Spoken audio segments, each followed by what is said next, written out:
powerful pitcher. Oh, wait a minute, I guess. Let's see where I'm aiming that thing. That's close enough. Okay, yeah, just a really powerful pitcher. He's a power pitcher. At 33, all of a sudden he died. And everybody's going, oh my God, what happened? He died of a massive heart attack. And of course, massive heart attacks can be caused by a lot of different things. One of the things it can be caused by is drug use. Amphetamines. If you use amphetamines, then potentially one of the things that will happen to you is you'll have a heart attack. So everybody's going, geez, I wonder why he died. There were even rumors out there, especially from these St. Louis Cardinal fans, that he'd been murdered by a fan from the Cubs or something, you know, one of those kind of deals. Of course, everybody's wondering at that time just exactly whether exercise was good for you or bad for you. I mean, here's all these people that are physical specimens, and here's Darryl Kile dies all of a sudden, and possibly exercise isn't good for you. Maybe it's bad for you. I had a sister that swore that exercise would kill you. Of course, she died at 59 of cancer, but and maybe if she had exercised, she wouldn't have died so young. But she swore up and down, and this lady was brilliant, and she, you know, I'm a really smart person, therefore I must know what I'm talking about. One of those kind of deals. She swore that exercise wasn't good for you, that it caused more problems than it helped. She said it made you fat. If you exercise, it makes you fat because you put on muscle. As soon as you stop exercising, the muscle turns into fat. She swore that if you exercise, it would be bad for you. After weeks of speculation about drug abuse and even murder, as I said, it was disclosed that Kyle had a family history of heart disease. His father had died of a heart attack at 44, which is too young to be dying of a heart attack. Of course, Kyle died at 33.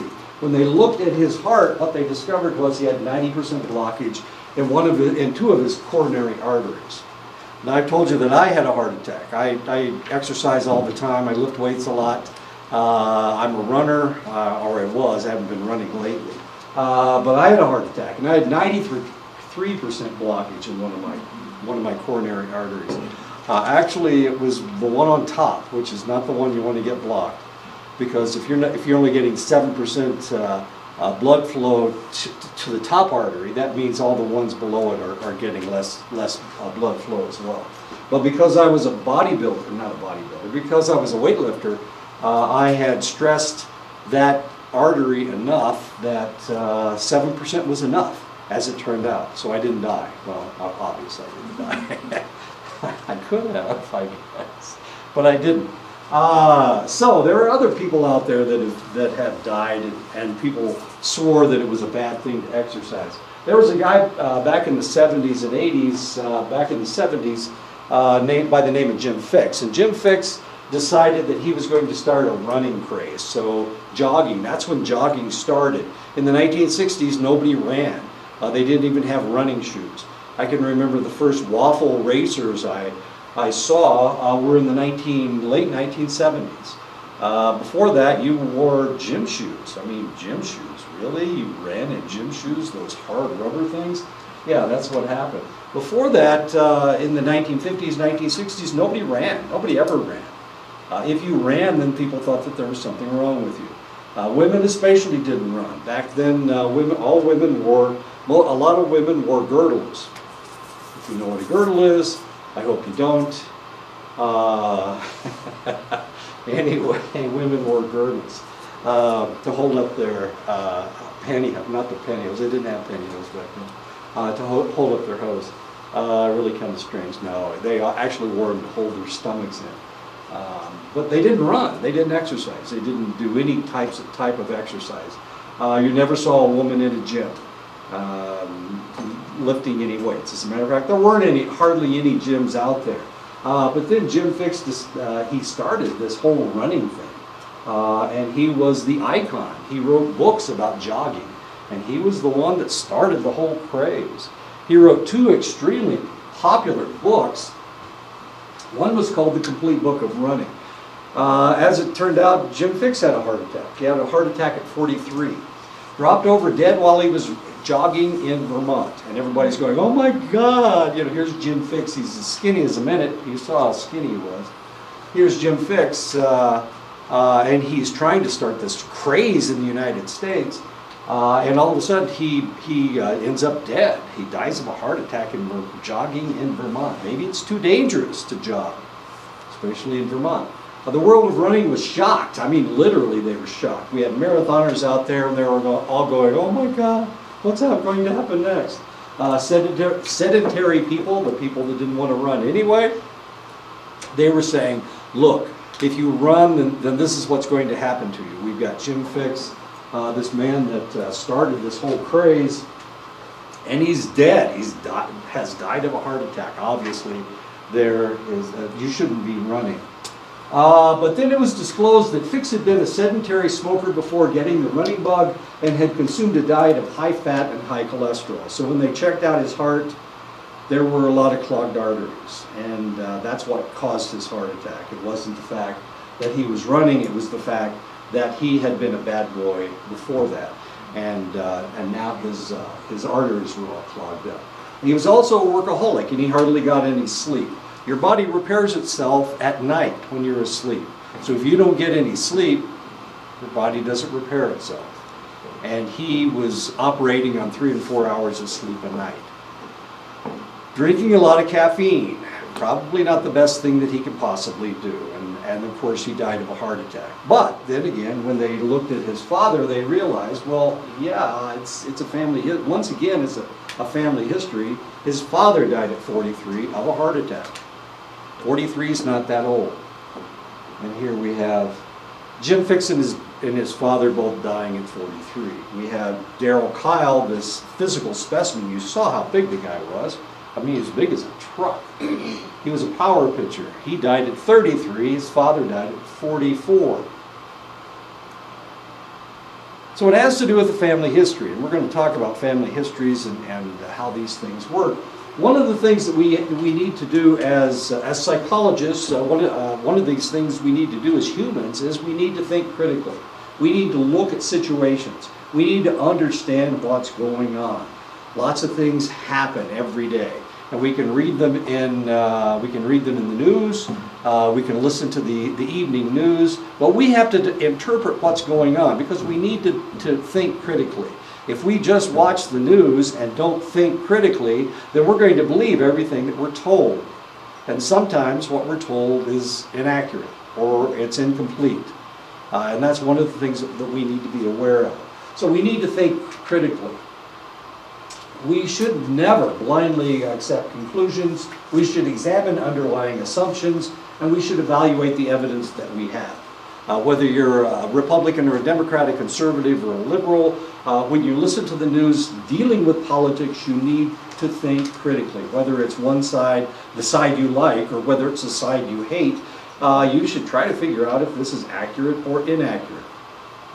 You need to think critically in all circumstances, because those of us who have been in the military know that sometimes you wander off to war for no reason whatsoever, for a lie. And as it turns out, the Gulf of Tonkin incident, which precipitated the war in Vietnam, never happened. So here somebody should have been thinking critically about what was going on in Vietnam at that time. But how many men 8 million men fought in the war in Vietnam. 57,000 of them were killed, all because of a fabrication by the government. Whether it's the government that's telling the lie or whether it's somebody else telling a lie, it really doesn't make any difference. We need to always think critically. Whether it's your best friend telling you that, I don't know, that Chinle is underwater, you need to figure this out. You need to think critically. Yeah, man, there was a flash flood, came down Canyon de Chelly, that river there, flooded the whole town, man. The place is underwater. You can't go to Bosch's. They're giving stuff away at Bosch's. But you can't get there because there's 1.5 feet of water in the parking lot. I'm guessing you've got some funny friends. Okay. The dangers of unscientific thinking.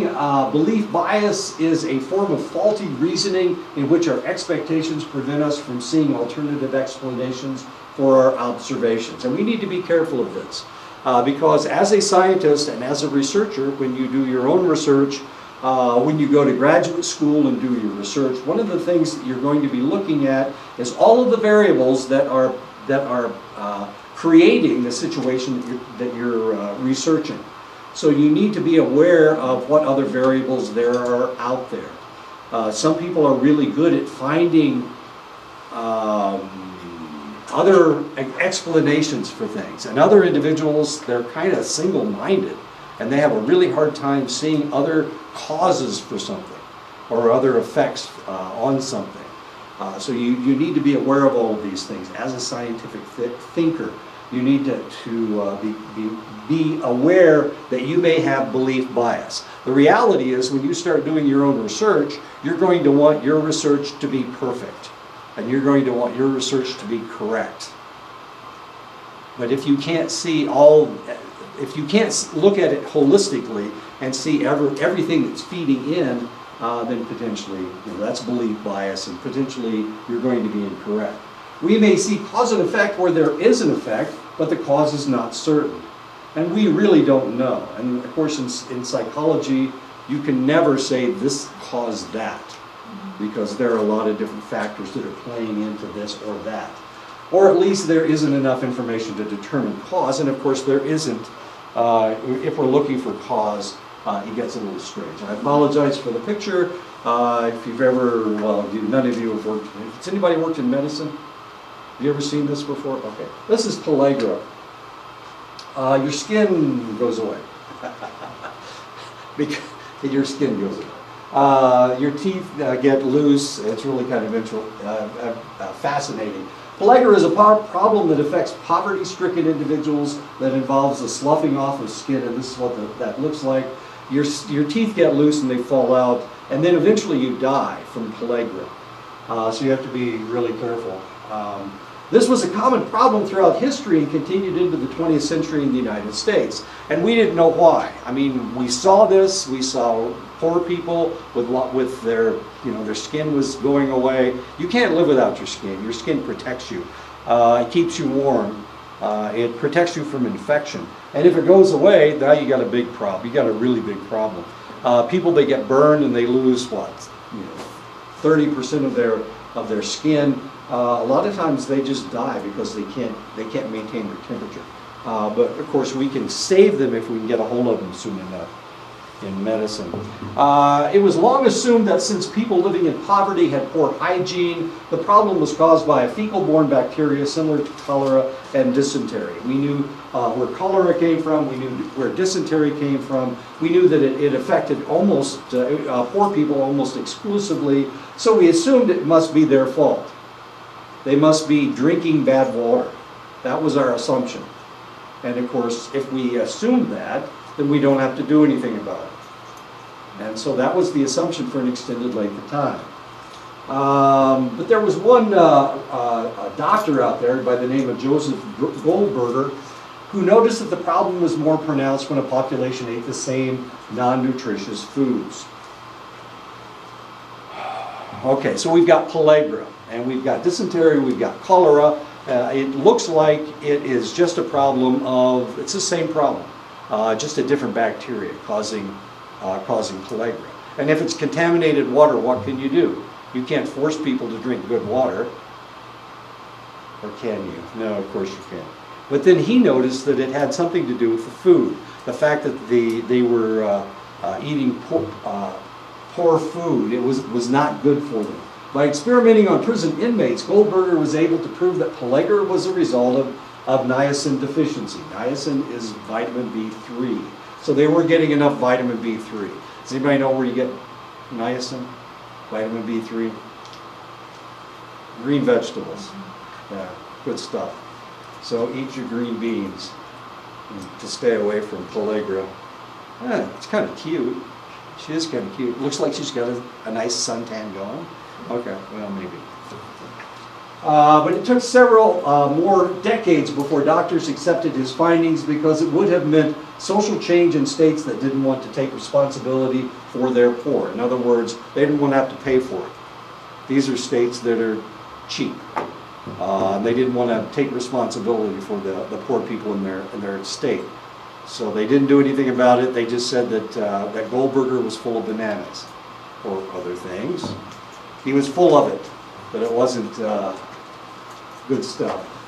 So a lot of people ignored it because it had to do with money. Once again, it had to do with money. We are the United States, and money is king for some reason. And right now, it seems to be even more important than it has been in the past.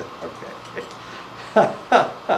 So let's get rid of medical care for 18 million people because we don't want to pay for it because we're cheap bastards.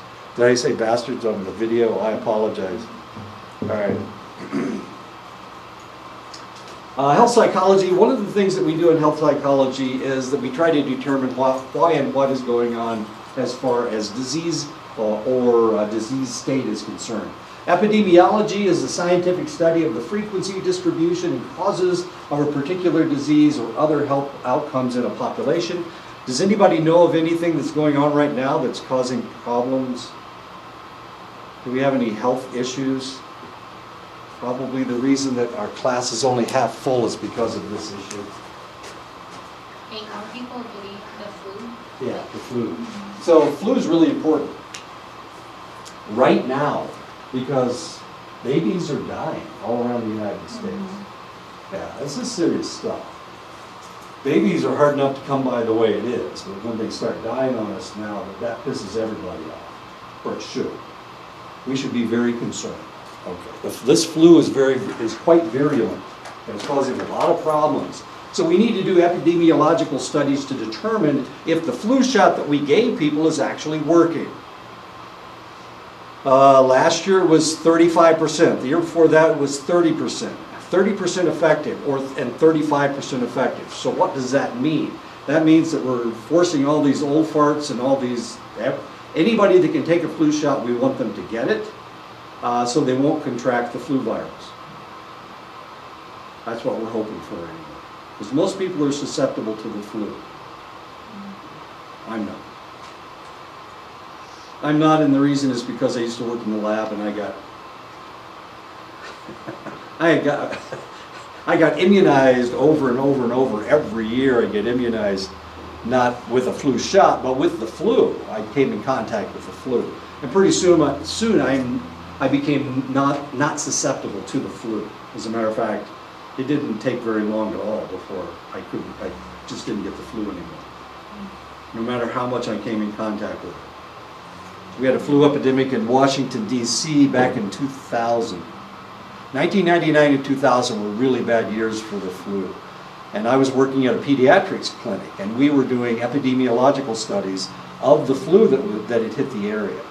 And the first year I did 196, and the next year I did 274 specimens. I collected that many specimens from our patient load.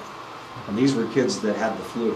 And the way that we proved that they had the flu, we had a flu screening kit that we were testing. I had a doctor that liked to make a lot of money. So he tested the flu kits for all these pharmaceutical companies. Really kind of fascinating. Anyway, we knew that they were positives. So we had a positive flu kit screening test, and then we would take the specimen and send it to the state laboratory, and then it would come back. And almost all the cases were the same. The first year it was B, and the second year it was A, influenza A and influenza B. Really kind of fascinating. Okay, and we're going to talk in a little bit about why the flu is such a serious problem every year and where it comes from. Anyway, that's what epidemiology is about. Finding out where this stuff is coming from and finding out how we can fix it. Psychologists conduct research in two major categories with descriptive studies and experimental studies. Health psychologists add two further types of research, epidemiological studies and meta-analysis. And we're going to talk about all four of those right now. Descriptive studies are often conducted in the field. They may include case studies, they may include surveys, interviews, naturalistic observation. All of these are ways that we do descriptive studies. Descriptive studies permit the gathering of in-depth information that often leads to new hypotheses. And that's, of course, what Dr. Goldberger was doing with pellagra. He didn't think it was a fecal-borne bacteria. He thought it was something else. He thought it had to do with nutrition. And of course, if it has to do with nutrition, that has to do with the quality of the food that people are getting. And that is something that by giving people better food, we can fix them. But of course, that costs money, and who wants to spend money? And the answer is, well, evidently there were some places that didn't want to spend that money. There are no direct control over the variables, of course. What we do is we go out and we look to see what's going on in the community. The flu has hit this area, if I'm not mistaken. There is flu in the schools. Okay. Unfortunately, they are subject to the bias of the observer. In other words, if I go to Kayenta and I'm looking for the flu, and I see somebody with a cold, I'm going to assume it's probably the flu. And that, of course, is observer bias. I need to be completely blind to these things. A cold is a cold and the flu is the flu. They're caused by two different viruses. One's a rhinovirus and the other is the influenza virus. So I need to have my eyes open. I need to be aware of what's going on. Somebody has a cold or somebody has allergies.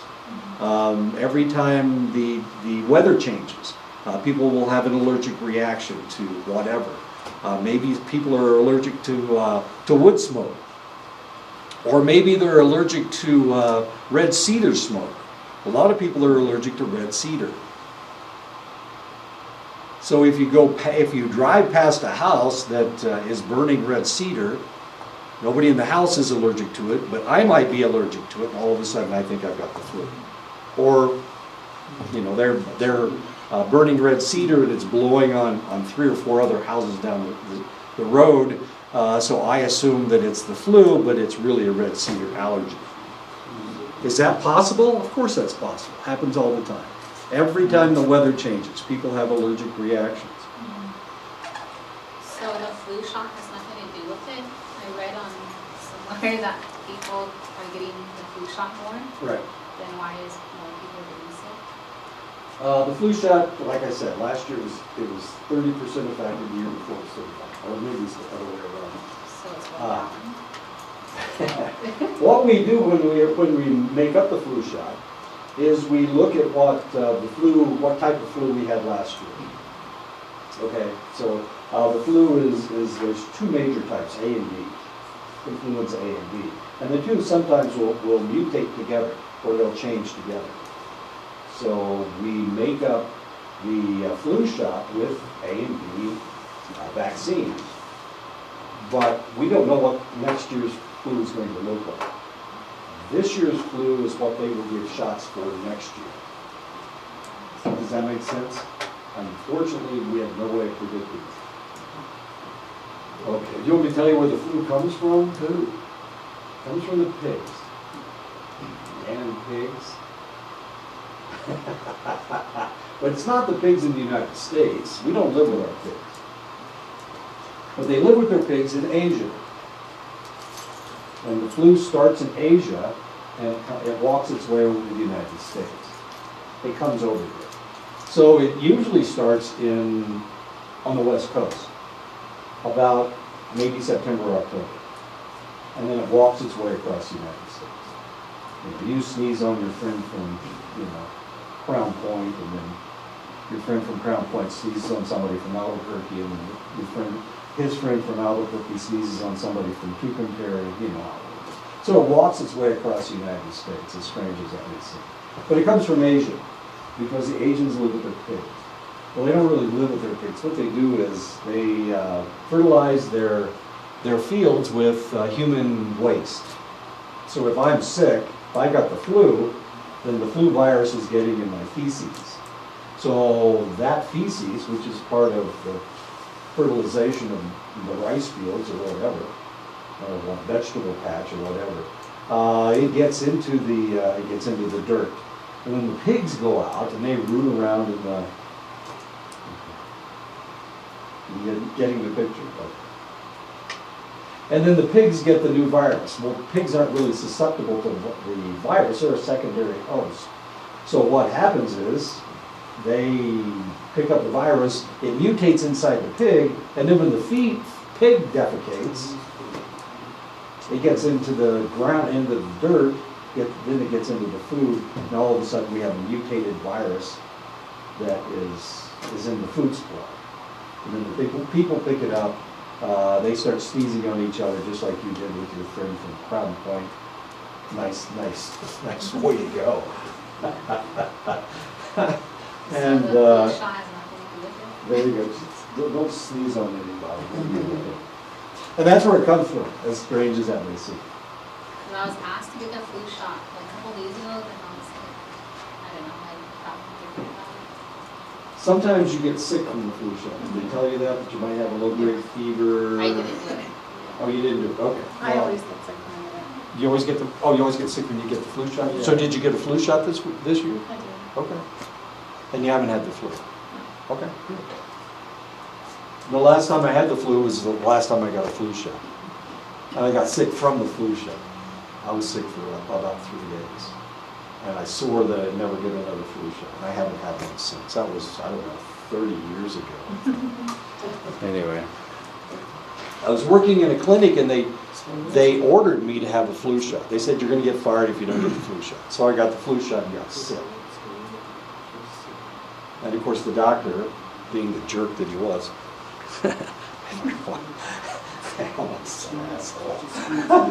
the doctor being a jerk that he was, claimed that I didn't really have the flu, it was a psychosomatic illness. It wasn't a psychosomatic illness, I was sick. That was bad. Anyway, okay, so we're talking about the flu. Sorry. We're going to talk about some of the other things that have happened with the flu this year. Really kind of strange. What are we doing? Single case and maybe this thing. Yeah, you have to be very careful. We can find one case. Didn't I tell you last time that there's a cluster of lupus in Fort Belknap? There's a cluster of lupus. Doesn't make any sense. Probably has something to do with the cyanide leaching that they use to get the gold out of the mountain, but we're not sure. We have no idea. But I mean, if we had one case of lupus, who has lupus? Somebody everybody knows. Selena Gomez has lupus. Yeah, she's being treated for it.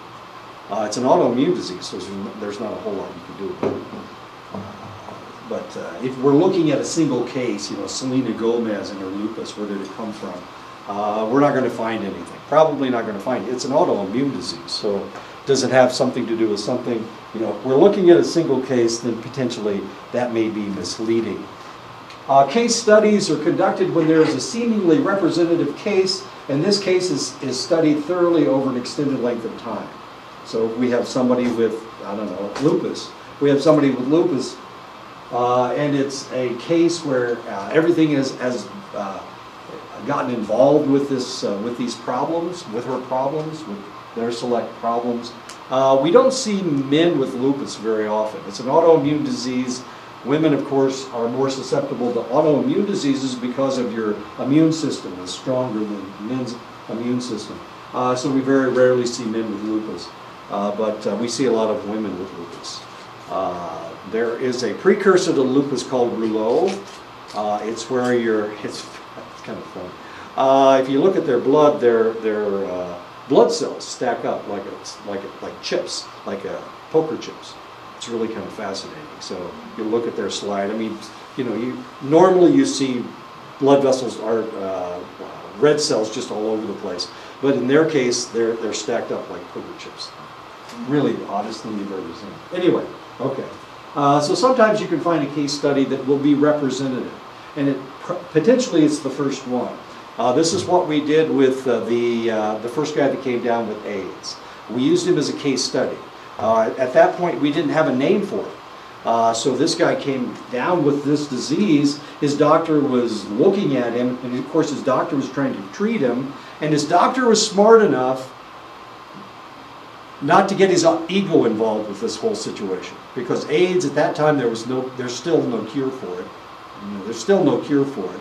But at the time, we didn't even know what it was. So this guy looked at this kid and he saw him deteriorating, and he kept doing things for him. And he was smart enough that he didn't assume that the kid was getting reinfected all the time, that it was one disease process. He was smart enough to do that. Not all doctors are that smart, because they try to cover their butts, just in case they get sued. It's not my fault. I did everything I could for that guy. I gave him this, and this. And he actually did that, but at the same time, the kid kept getting worse and worse and worse. And instead of going, oh, it must be something that he's doing, he said, I think this is a disease process. We need to look into this. And luckily, there hadn't been very many other cases. There had been other cases, but the doctors, like I said, they were trying to cover themselves so they wouldn't get sued. And so here we had this doctor, this one doctor, who actually did a case study with one of the first cases of AIDS. Of course, at the time, we didn't have a name for it. Because the researcher is able to make a more extensive observation, the conclusions can be more involved. And that's exactly what happened with this individual. Potentially what was going on, the doctor had been reading epidemiological studies dealing with other individuals who actually had AIDS, but weren't identified as having AIDS. They were coming down with diseases that we rarely saw. The only time we saw this was in somebody that was immunocompromised. So an individual like a bubble boy, would come down with Kaposi sarcoma or something. And the doctor actually recognized this. He was a very wise man. And so he actually did a case study and was able to observe everything that was taking place. At the beginning of an outbreak, the first case or cases will be studied in depth, and actually that's what we were able to do. And that was in the United States. Now, of course, this was in the early 80s. And the government, of course, didn't want to fund it because that's money. It costs too much money. Ronald Reagan was the president. No matter what you think of Ronald Reagan, he didn't put any money into AIDS research until the middle of the 1980s, 1985. Survey examinations, I'm not going to pick on Ronald Reagan anymore. He just ignored the problem. Mainly because he was trying to recover the economy. He didn't want to put any money. He didn't want to spend any money unnecessarily. So he didn't put any money in it until, as I said last time, until Rock Hudson died. And Rock Hudson was a good friend of his. And after that, he had to admit there probably was a disease. Surveys examine individual attitudes and beliefs. Surveys are less in depth than case studies. Larger numbers can be surveyed, of course, and that's one of the reasons why we use surveys, to get lots of information. Surveys are conducted as self-report measures. So there you go. It's a little bit easier to do them. Surveys are not necessarily accurate, of course. The sequence and the wording of the questions can change the attitudes of the subjects taking the survey. One of the things about surveys, if you get a survey from the Republican National Committee, they're going to try to guide you to answer in a conservative manner. If you get one from the Democratic National Committee, then they're going to try to guide you to answer in a more liberal manner, as odd as that seems. Another problem is the halo effect, where the subject answers the survey the way that they think the investigator expects. And of course, you can tell what they want because of the way it's written. So we have liberals and conservatives trying to get us to say one thing, and in reality, they will publish these survey results as if they were good surveys. Of course, they're not good surveys. They're both crap. And they mean absolutely nothing. And of course, this is what was going on before the election.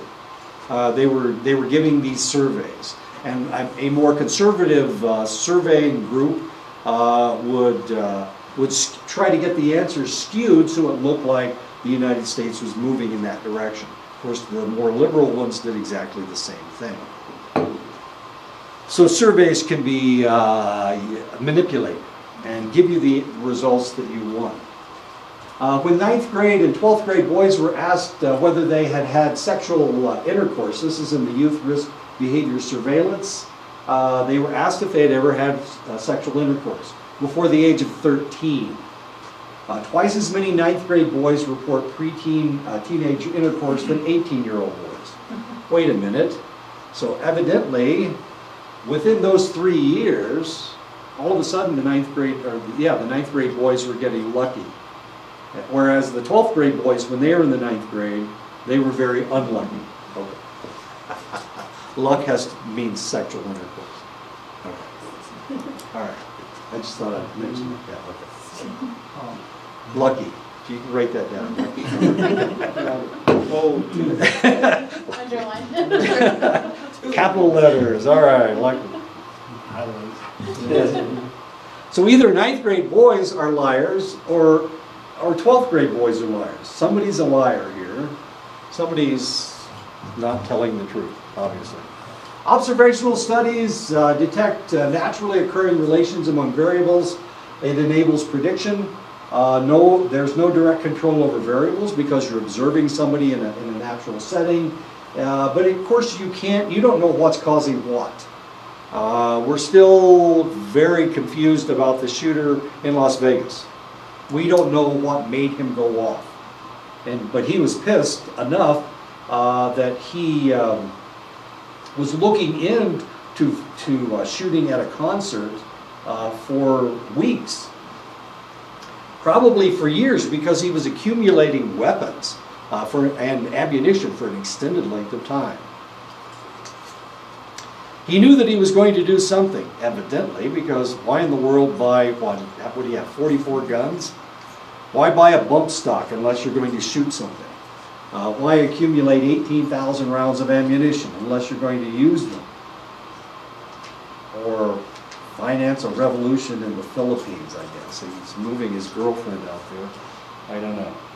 But you can't determine causality is the problem, just by observing. And that's the basic problem. So I can't watch somebody and tell whether what's going on with them. I can't tell what they're going to do. I can predict what they're going to do, but I don't know for sure that that's what's going to happen. And this is one of the reasons why you can't just go up to somebody and arrest them, because you think that they're going to commit a crime. They have to commit the crime before you can arrest them. That's just the way it works. No matter how guilty they may look like they're going to be, it doesn't make any difference. You look like somebody that is going to shoot into a concert from the 37th floor of a building. In observational studies, researchers observe and record the behavior of participants. These studies can be structured and take place in a laboratory. This is the Milgram experiment, of course. What they were doing, they told the people coming in that they were doing educational research. And they wanted to see if punishment helped people learn. So they had one guy on one side of the table with his hand on a pad, and they had another guy with his hand on the electrical switch, giving him an electrical shock. Actually, they weren't in the same room; they were in two different rooms. But he saw the other individual getting wired into the pad, so he knew that he was going to get electrocuted. And so when he flipped the switch, he knew that he was electrocuting the guy. The studies can be unstructured and take place in natural environment, and these are known as naturalistic observation, or they can be in the laboratory like Milgram's experiment. Does everybody know the Milgram experiment? Do I need to go over it again? They weren't really shocking the guy, but they thought that they were. Okay. And despite the fact that they heard this man screaming, 65% of the people that did it were willing to go up to the point of killing the guy. And they did it anyway. They did another experiment where they took 21 nurses and they gave them orders. A doctor that she didn't know called them on the telephone and told them to up the dosage of a patient to the point of killing him.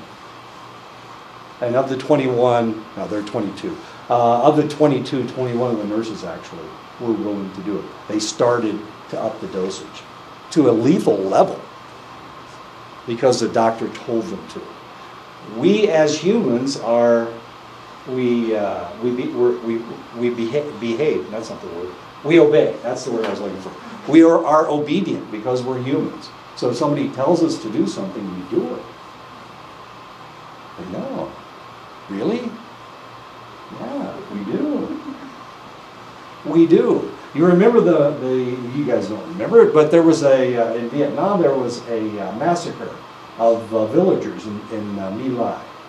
They were told to neutralize the village. And a unit went in there and started killing everybody.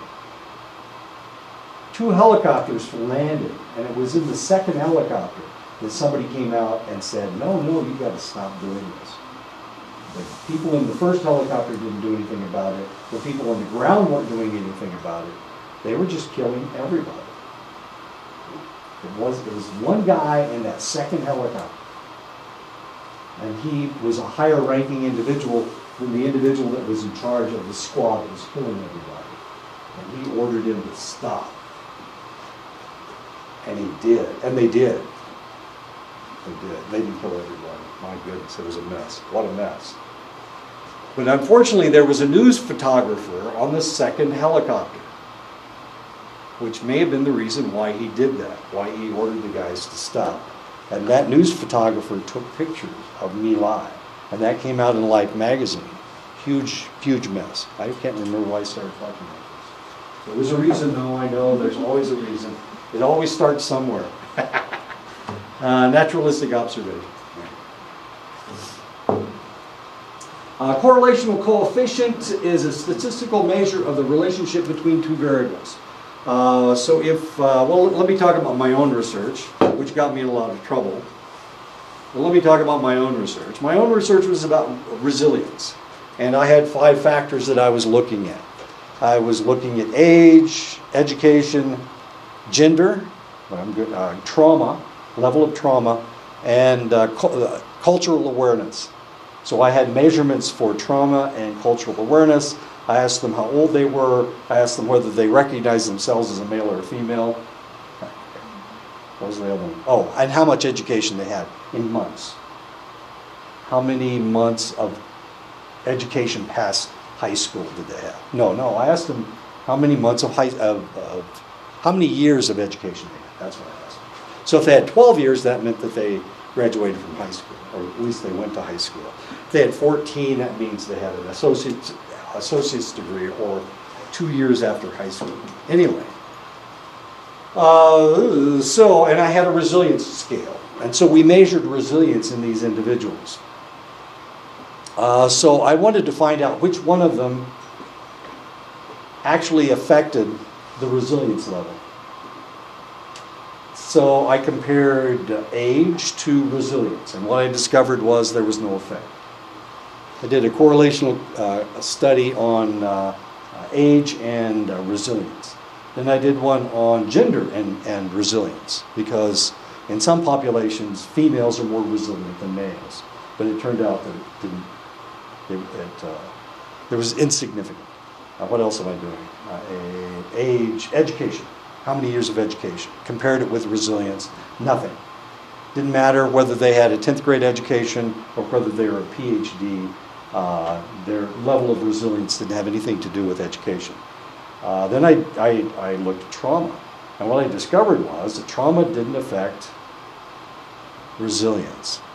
And normally in most populations, it does. Trauma affects resilience. The more trauma you've been through, the less resilient you are. But this population, it didn't affect it. And then I checked the cultural awareness level. And what I discovered was the more culturally aware you were, the stronger your resilience. How's that? Okay. So I did correlational coefficients on all 5 of those factors, comparing it with the resilience. And what I got was I got R values. The R values range from -1 to +1, If it's the more negative it is, the more negative or the inverse the correlation. So in the case of age, if the older you were, the less resilient you were, then that would be a negative correlation between the two. Okay. Positive correlation, the higher the cultural awareness level, the higher the resilience level. So there was a positive correlation between the two of them. But there was no correlation between trauma and resilience, as odd as that is. We look it up, and I was looking at a native population. If I was looking at a white population, I would have found the higher the trauma level. As with those 13 kids in, what is that? Is it in California? Is that where they, no, it's in Texas. Those 13 kids that were being imprisoned and not fed in Texas, and their parents. What's going on here? What we will discover is, as they get older, that their resilience level is relatively low because they've been through a horrible, they've been starved to death by their parents. So you can imagine what's going to happen next with those kids. Strength, our value ranges from 0, no relationship between the variables, to +1, and that's a perfect correlation regardless of the sign. It's perfect correlation anytime you have a 1. It can be a -1 or a +1. It means there's a perfect correlation. So every time this happens, this happens. So if every time, wait a minute, what am I talking about? Education. If I had no education and it caused me to have a very high resilience level, that would be a negative correlation. So the less education you have, the more resilience you have. Of course, I didn't want that to happen. I'm an educator, so I wanted the higher it didn't happen that way anyway. Okay, there was no correlation between the two. I had 3 things with 0 correlation. I had 4 things with 0 correlation. Trauma, age, gender, and education were all negative. We're all no relationship. Okay. And I only had 1 positive relationship. Strength has to do with your R value. And the way we determine all of these things is that we create a scatter plot. A strength of a correlation is determined by how closely points are clustered on this scatter plot. As you can see, most of these are running from this side to that side. That's a positive correlation. This is a positive correlation. If it was a perfect correlation, they would all be clustered right around this one line. That would be a positive correlation. So one of the things we do when we look for correlational studies is we create a scatter plot. Now this is practically a positive correlation. This is an extremely positive correlation. So it's like 0.9 or something, as you can see. It's almost perfect. Negative correlations move downward from the upper left to the lower right, so they run in the opposite direction. Positive correlation runs from the lower left to the upper right, and a negative correlation runs from the upper left to the lower right. And this is a pretty strong negative correlation. Okay, I'm not going to talk about the body mass index for Nigeria, Cameroon, St. Lucia. That's the... Okay, we're going to talk about that in a minute anyway. Sometimes we get a curvilinear correlation. As far as healthcare is concerned, that's what this is, a correlational study of age. So when you're younger, you have you see the doctor a lot more frequently. The people that are the healthiest in the United States are the young adults. So teenagers and adults, they rarely see the doctor. They rarely need to see the doctor. But as you get older, of course, you see the doctor more and more frequently. So it's a curvilinear correlation, as you can see. Is that it? I thought I had another scatter plot. No, I guess that's it. Okay, sorry. Experimental studies. Oh, so if there's no correlation, the dots will be all over the scatter plot. I mean, they'll just be all over the place. And you can't draw a line because, well, you don't have enough points down the middle in order to run your line. Experimental studies are usually conducted in the laboratory. You use statistical comparison of experimental and control groups. Experimental group is where the participants receive the condition or the treatment, and the control group doesn't receive the treatment. Let me give you an example. So we want to test a certain medicine. So what we're going to do is we're going to take two groups. We're going to give them the same pill. At least it looks like the same pill. One of the pills has the medication in it, and one of them doesn't. One of them is a placebo. It has nothing in it. But we're going to give both groups pills. The experimental group is the group that's actually getting the medicine. The control group is the one that's getting the placebo. And what we will do is after we're going to test each individual, and we're going to see what kind of a change we have. And one of the interesting things that we will see is, despite the fact we haven't given any medication to the control group, they will change as well. We know that the experimental group should change because they have just gotten all this medication. But the thing we're going to notice is, despite the fact that the control group got no medication whatsoever, they will still have changed in a positive direction. And that's known as the placebo effect. And it works. It really does work. If I think that you're doing something positive for me, well, it's like when I went to the emergency room. I had a pain in my right side. As soon as I found out that it wasn't appendicitis, I didn't worry about it anymore. And the pain got less. Why? Well, I knew that it wasn't anything serious, so I didn't have to worry about it. The pain was still there, but it wasn't nearly as severe as it was before, when I was afraid it was an appendicitis. One of the reasons it would have been such a tragedy was because this was right around New Year's, and I had to come back on the 4th. And if it had been an appendicitis, I would have just gotten released from the hospital, probably, 8th or 9th, whatever, if I'd had the surgery, if I had to have surgery. So I would have been late coming back from work. And as it turned out, I was late because my car broke down. I'd rather my car break down than cut into my body again, those bastards. Did I say bastards? I'm sorry. All doctors are good people. So the independent variable in an experiment is what the experimenter manipulates. That's the independent variable. This is what you're looking for. This is the effect that you're looking for, the independent variable. So that's what I was doing. I knew that I would have a specific resilience level for everybody, and I wanted to see what affected that resilience, whether it was age, gender, education, culture, or trauma. The dependent variable is what you're measuring, and in my case, of course, it was resilience. So that was my base. Resilience was my base. So that's what I was looking for to change when I manipulated the independent variables. There's 3 different types of sampling. If I have a large population, if I had this population, all 5 of you in this room, 5, well, not me, I'm the experimenter.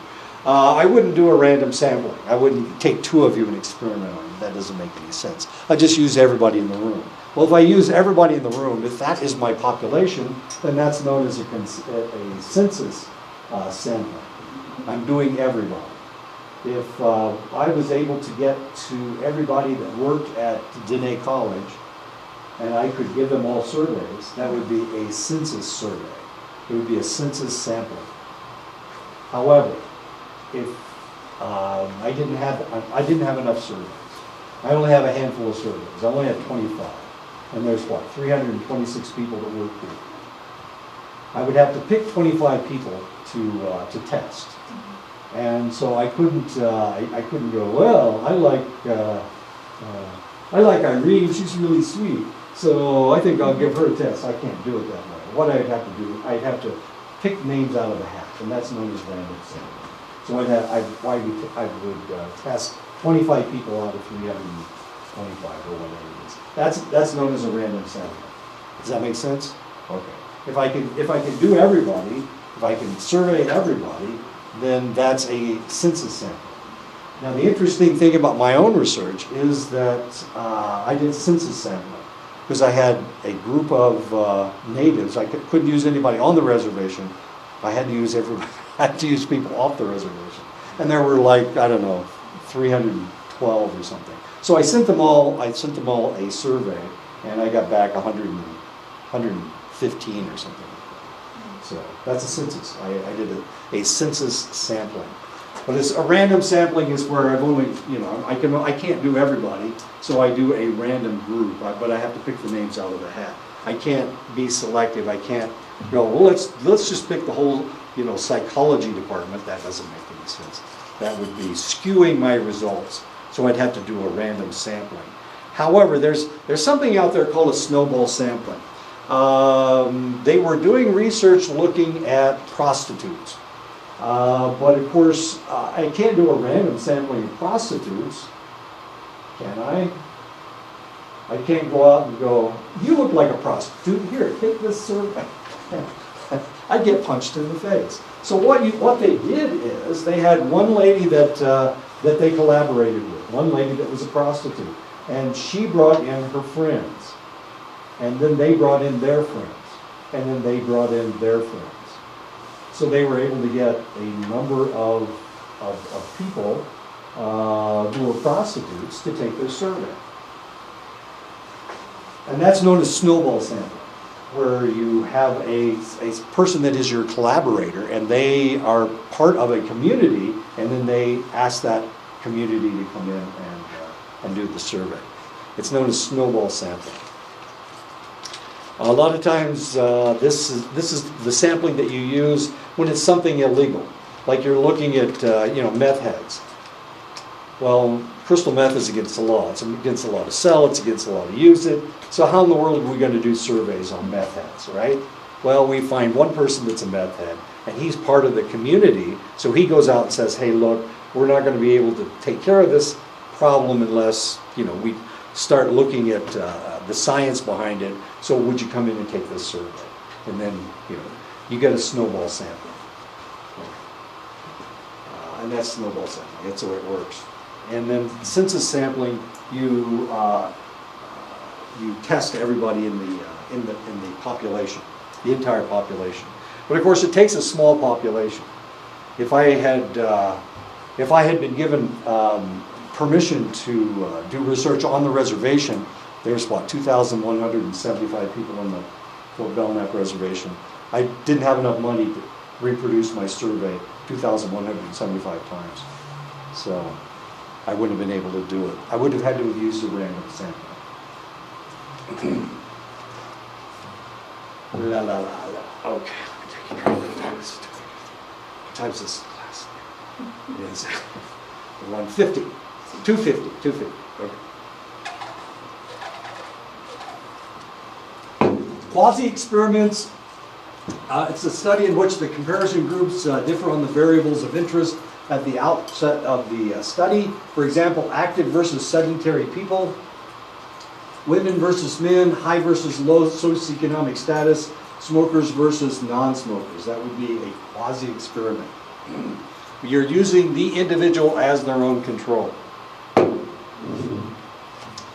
Cross-sectional studies, a study comparing representative groups of people of various ages on a particular dependent variable. The Youth Risk Behavior Surveillance is a cross-sectional study as it looks at students from 4 different years. It was looking at 9th graders, 10th graders, 11th graders, and 12th graders.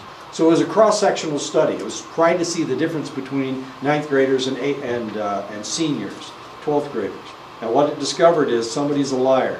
Probably the 9th graders are bragging about sex that they never had. It's the law of threes. If a man says he's had sex 15 times, you can take his 15 and divide it by 3, he's probably had sex 5 times. If you look at a woman and she says that she had sex 5 times, you can take that 5 and multiply it times 3, and that means that she's had sex 15 times. It's not absolute, of course.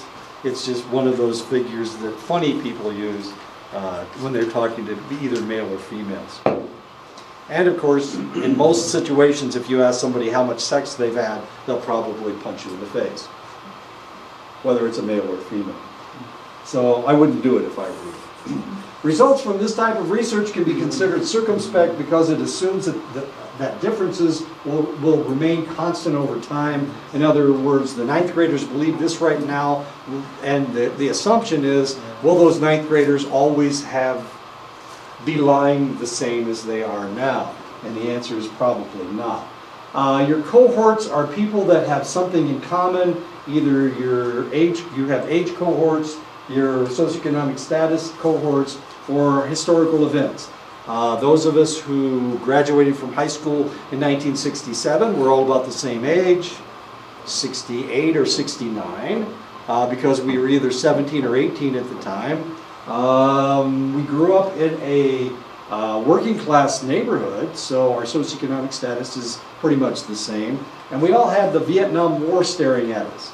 In 1967, they were drafting people right out of high school. I told you the story of my brother. His draft number was 1. Graduated from high school in June, turned 18 in July, and by the end of the month, he was in the Army. And by October, he was in Vietnam. Well, that kind of stuff was going on all over the United States for people that didn't have any money or people that weren't going to school. And for that reason, in 1967, during the Vietnam War, a lot of schools opened in the United States, giving people someplace to go. Before that, only select individuals got to go to school. They started opening community colleges, junior colleges, that would accept just about anybody. So if you didn't want to go to war, didn't want to be drafted into the Army, one of the things that you could do was go to school. And if you look at some of the people in their 60s and 70s, the Bill Clintons, the Dick Cheneys, the Donald Trumps, none of those guys were in the military during Vietnam. Why? Well, most of them had draft deferments of one kind or another. Donald Trump he was 4F. He had bone spurs in his heel, which he only had during the Vietnam War. As soon as the war was over, they miraculously healed. It's kind of an amazing situation. Kind of funny. Bill Clinton he was a Rhodes Scholar, and so he had a educational deferment.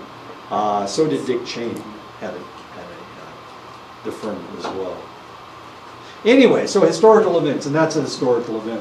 My dad was a World War II vet, and his cohort group were World War II veterans. And so the people that he graduated from high school with, when they went back to their high school reunion, everybody was in the Army during World War II. Everybody was in the military some way or another. So when they got together, they told old war stories. Of course, I just had my 50th reunion last year, didn't I? Yes, this summer. It was in September, wasn't it? Yeah, it was in September. Anyway, so I went back, and I don't know, there were only a handful of us, like 5 of us, that were in the military. The rest of the guys were able to dodge the draft one way or another. It's really kind of interesting. So those of us who actually were in the military, we all kind of got together. We told our stories about being in the military. I was in the Air Force, and almost everybody else was in the Army. Nobody got killed, so we're okay. Anyway, historical events. Longitudinal studies. A longitudinal study is a study in which a single group of people is observed over a long span of time. They had a study in Kauai. They were looking at socioeconomic factors leading to resilience. A lady by the name of Emmy Werner. Emmy here. Her name was Emmy Werner, and her colleague's name was Smith. No, not Maggie Smith. Somebody Smith. Anyway, Werner and Smith. And they started this study in 1955. Smith was living on Kauai at the time. She was a public health nurse. And so every time somebody was born in Kauai, she would sign them up for this study. And then there was a small stipend that they got every year. But of course, they were relatively poor individuals from Kauai. So they followed these individuals all their lives. They continue to follow them to this day. And they've written 3 different books dealing with resilience in the Kauai longitudinal study. 1955. Emmy Werner is still alive. As a matter of fact, I used her trauma scale in my own research. In order to do that, I had to write her an email. And of course, she in 1955, she was a PhD from UC Davis or something. Anyway, that was in 1955, so she's about 20 years older than I am. So here I am, I'm emailing this lady. I'm in my 50s, she's in her 70s, and I'm asking her if I could use her trauma scale. And she agreed that I could use it. That wasn't the problem. The problem was the email. She wasn't used to emails or cell phones or anything, so it was hard getting a hold of her. She couldn't read her email. She didn't know how to do that. So I kept emailing her and getting nothing. Finally, her secretary, I guess, opened it for her or something. Anyway, she did agree to allow me to use her survey. Longitudinal studies of the design of choice and lifespan research, despite the fact that they are time-consuming, they're expensive to conduct. As you can imagine, they're giving all these people stipends every year, and then they would test them every 5 years. And every 5 years, they gave them $25. Well, you're talking about hundreds of people. You're talking about millions of dollars over time. Results can be skewed if there is a large dropout rate, and she was lucky because these were people that lived on Kauai, and most of them didn't move away. There was one thing that made some of these individuals more resilient than others. Any guess what that was? We're talking about Hawaii here. Were you guys ever stationed in Hawaii? Yeah, I was, but I wasn't. You didn't get to go? I was in school at the time. Oh, okay. Just your luck. It's paradise. Yeah, okay. He told you that, didn't he? Okay. It is paradise. So Kauai. So Kauai is one of the islands of one of the Hawaiian islands. You've got Maui, you've got Oahu, which is where he was. He was in Oahu. Kauai is it used to be a plantation. They used to grow sugar cane and pineapples there. Had a relatively large population, only because they needed workers to work the sugar cane, work the pineapple fields. Okay, but there was one thing that people from Kauai, there's one thing that happened to them that made them more resilient than anything else. Any guesses what that was? For one thing, they lived in paradise. It really is paradise. 80 degrees every day. It rains in the afternoon. You Is know? there a lot of homeless there? No, there wasn't, but there is now. It's become a resort now, so things have changed a little bit. But this is in 1955, so through, the next, how old are these people? They're almost my age. They're in their 60s now. So, but there was one thing that they could have done in their lives that would have made them more and more resilient. Don't tell me I'm right. Any guesses what that was? There's a relatively indigent population, relatively poor. But the one thing that they could do, the most positive thing that they could do with their lives is join the military. And if they did, they moved off of Kauai. And once they moved off of Kauai, they interacted with people that weren't Hawaiians, I guess. They were Hawaiian, but not Hawaiian. Anyway. Interesting. It was really kind of fascinating. The most resilient people from the islands were the individuals that joined the military. And you see that sometimes in a population. I don't know that I'm not more resilient because I left Daleville, Indiana. Whereas the people that stuck around, of course, they got the factories closed and they lost their jobs. And of course, I haven't ever had to worry about, I've always had to worry about finding a job. I found this one 2 years ago. See, I can find jobs. Even at my age, I can find jobs. What time is it? Right? 4 minutes? Mm-hmm. The basic question in developmental psychology is, which is more important, nature or nurture? Genes or the environment? What is more important? In order to answer this question, researchers will look at a trait and try to determine whether heritability is more important or whether it is the impact or the environment. Heritability is the amount of variation in a trait among a group of individuals that can be attributed to genes. And this is a debate that is constant. Sometimes it all depends on what you're talking about, as to whether it is the environment or as to whether it is your genes that gives you strength. I have the same genes as my brothers and sisters. They're kind of in different mixtures. But the difference between my older brother and I was the fact that he was taller. Damn it, he was taller than I was. That always pisses me off. But not only was he taller and better looking, oh man, there's something else. He was taller and better looking, but I had different genes than he did. And for some reason, my legs moved faster than his did. So I was a good runner. I was fast. Now I have a brother that's slow, but he's quick. I could never cover him.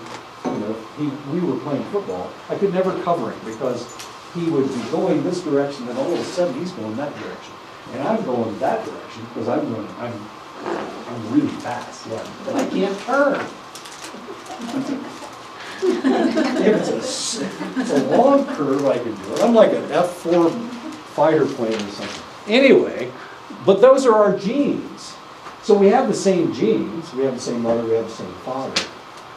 So potentially we have the same genes, but they're just kind of put together in different ways. So the question is, am I fast because of the environment that I lived in? Did I lived in the same environment they did? It must have been the genes. So I was fast to the extent that,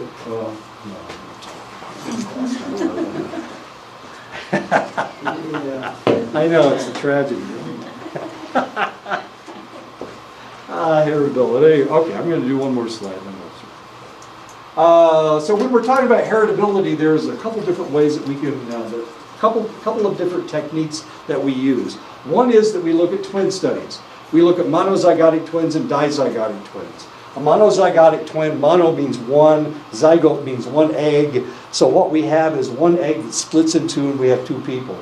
They have identical DNA. Their DNA is exactly the same, unless we separate them and we put them in different environments. But they have exactly the same DNA.